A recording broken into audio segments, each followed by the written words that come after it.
How to delete Facebook account. Let's get started. Launch your Facebook app. You will land to the home page.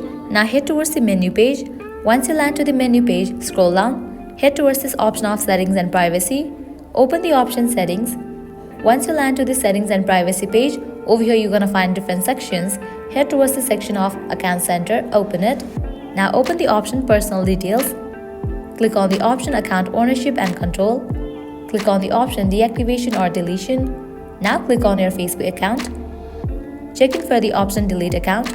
Deleting your account is permanent. When you delete your Facebook account, you won't be able to retrieve the content or information that you have shared on your Facebook. Your main profile, your messenger and all of your messages will be also deleted. Click on continue. Along with your Facebook account, all of your Facebook pages will be also deleted. Click on continue. Now give a reason why do you want to delete your account and then click on continue. Click on continue again. You can go through these and click on this option of continue. Now over here type in your password and click on continue. With that your account will be deleted. So this is how you can delete Facebook account. If this video was helpful, don't forget to like, share and subscribe. Thank you.